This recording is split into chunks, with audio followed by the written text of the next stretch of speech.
अस्सलामुअलैकुम नाज़रीन, आप देख रहे हैं SC24x7 न्यूज़ हैदराबाद। आइए डालते हैं आज की अहम खबर। आदाब नाज़रीन, आप तमाम का SC24x7 न्यूज़ में इस्तकबाल है। आइए नजर डालते हैं आज के अहम खबरनामे पर। साबिक चीफ मिनिस्टर व BRS पार्टी के सदर चंद्रशेखर राव ने रुकन असम्बली की हैसियत से हलफ लिया। चंद्रशेखर राव जो गुज़िश्ता साल 30 नवंबर को मुनक़िदा असम्बली इंतखाबात में मेदक ज़िले के गजवेल असम्बली हल्के से कामयाबी हासिल की थी, ताहम इन्होंने अब तक बहैसियत रुकन असम्बली हलफ नहीं लिया, क्योंकि इंतखाबी नताइज की इजराई के बाद चंद्रशेखर राव प्रगति भवन छोड़कर मेदक के इरावली में वाक़ अपने फार्म हाउस मुंतकिल हो गए थे। इस दौरान दिसंबर में चंद्रशेखर राव बाथरूम में फिसल कर गिर गए थे, जिसकी वजह से इनके कुल्हे की हड्डी टूट गई थी। बादअज़ां उन्हें यशोदा हॉस्पिटल में शरीक कर दिया गया था, जहां इनके कुल्हे की हड्डी को तब्दील कर दिया गया। उसके बाद से वो घर पर ही आराम कर रहे थे। चंद्रशेखर राव ने असम्बली पहुंचकर हलफ लिया, जहां स्पीकर गड्डम प्रसाद कुमार ने उन्हें हलफ दिलाया। इंफ्रास्ट्रक्चर पर 11 लाख करोड़ का खर्च, टैक्स की शरह में कोई तब्दीली नहीं। वज़ीर ख़जाना निर्मला सीतारामन का यह लगातार छठा बजट। मोदी हुकूमत की दूसरी मियाद के आखिरी बजट का बेहद इंतज़ार आज ख़त्म हो गया। वज़ीर ख़जाना निर्मला सीतारामन ने लोकसभा में नया बजट पेश किया, जो कि इंतखाबात की वजह से अबूरी बजट था। वज़ीर ख़जाना निर्मला सीतारामन का ये लगातार छठा बजट था। इस बजट में जहां एक तरफ हुकूमत की तवज्जो बुनियादी ढांचे पर रही है, दूसरी तरफ टैक्स स्लिप और शरहों में तब्दीली समेत दीगर बहुत सी तवक्कुआत रखने वाले लोग मायूस हुए। इंफ्रास्ट्रक्चर पर खर्च अंदाजे से ज़्यादा बजट पेश करते हुए वज़ीर ख़जाना निर्मला सीतारामन ने कहा कि इंफ्रास्ट्रक्चर पर अखराजात में 11.1% इजाफा किया गया है। हुकूमत ने नए बजट में इसे बढ़ाकर 11.1 लाख करोड़ रुपया कर दिया है। मोदी हुकूमत पहले ही बुनियादी ढांचे पर तवज्जो मरकूज़ कर रही है और इंतखाबात से क़ब्ल अबूरी बजट में भी ये ट्रेंड जारी है। हुकूमत 1 साल में 2 लाख मुलाजमतें फराहम करेगी। चीफ मिनिस्टर कांग्रेस अपने वादे की पाबंद। LB स्टेडियम में नर्सेस के तकर्रुरनामे हवाले। तकरीब से रेवंत रेड्डी का खिताब। हुकूमत तेलंगाना नौजवानों से किए गए वादे को पूरा करते हुए जारिया साल दिसंबर के अख्ताम तक 2 लाख सरकारी मुलाजिमतों पर तकर्रुरात को यकीनी बनाएगी।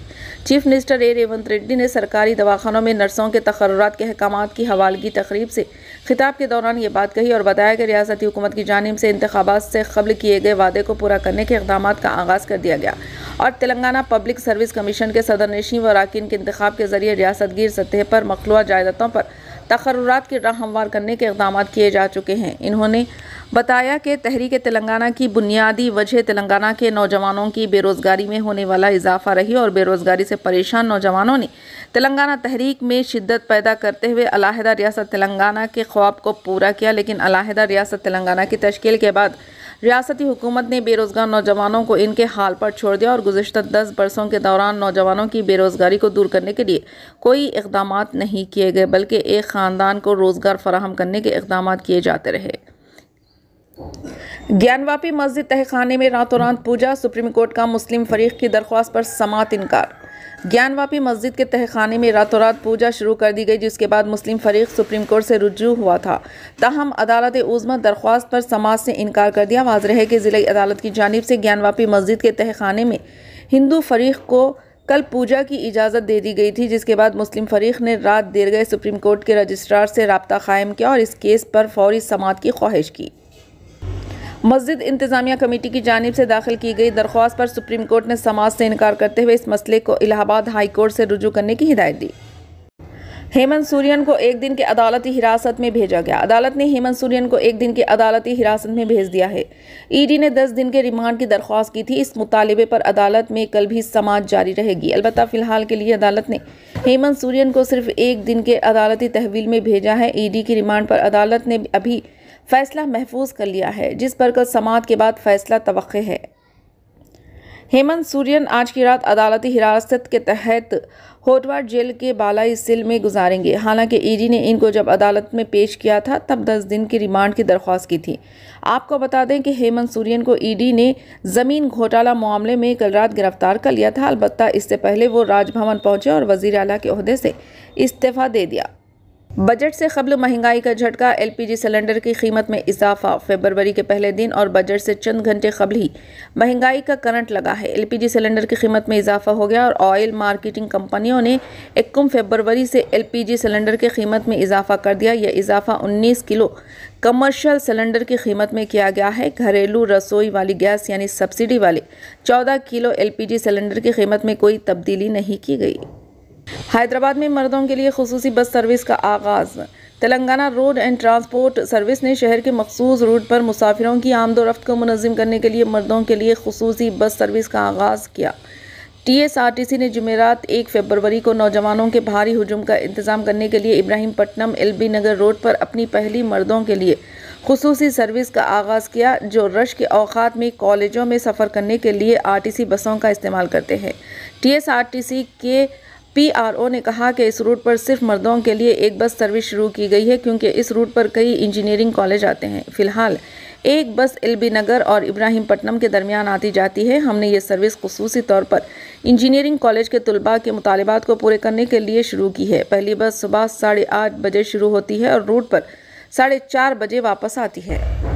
क्या बिहार के बाद यूपी में भी टूटेगा इंडिया इतिहाद का वजूद खतरे में दिखाई देता है। बिहार में नीतीश कुमार के जाने के बाद ज़्यादा कुछ नहीं बचा, जबकि मगरबी बंगाल में ममता बनर्जी ने कह दिया है कि कांग्रेस को एक सीट भी नहीं देंगे। अब उत्तर प्रदेश में समाजवादी पार्टी ने भी एक तरफा तौर पर अपने उम्मीदवारों के नाम का ऐलान कर दिया है। SP की फहरिस्त पर कांग्रेस ने कहा, हम आजिज़ हैं लेकिन बेबस नहीं। समाजवादी पार्टी की तरफ से 16 टिकटों के ऐलान पर अविनाश पांडे ने कहा कि यह मुकम्मल तौर पर एक तरफा और नाकाबिल कबूल है। इन्होंने मजीद कहा, यूपी के कारकुन पसंद नहीं कर सकते, सीनियर क़यादत मायूसी का शिकार है। एक तरफ हम मेज़ पर बात करते हैं तो दूसरी तरफ वो कांग्रेस को कुछ पैगाम देने की कोशिश कर रहे हैं। अविनाश पांडे ने कहा कि कांग्रेस फयाज दिल के साथ सीटों की तकसीम की बातचीत के लिए आगे बढ़ रही है। इन्होंने ये भी कहा कि इत्तेहाद के धर्म के कुछ उसूल हैं, लेकिन ये पैगाम दिया जा रहा है कि SP लीडर इन पर अमल नहीं कर रही। यहूदियों ने मस्जिद अक्सा पर धावा बोल दिया। फ़लस्तीन में क़त्ल-ए-आम को तमाशा मानकर देख रही है दुनिया।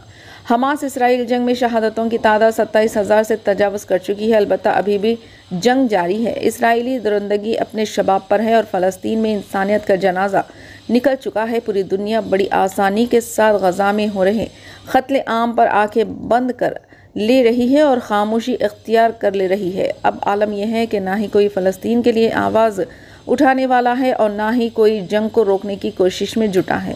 जगह जगह लाशें हैं। भूख व प्यास और चीख व पुकार से पूरा गज़ा क़यामत का समा पेश कर रहा है, लेकिन कोई इनका पुरसाने हाल नहीं है। इस बीच क़तर के वज़ीर-ए-आज़म का नया बयान सामने आया है।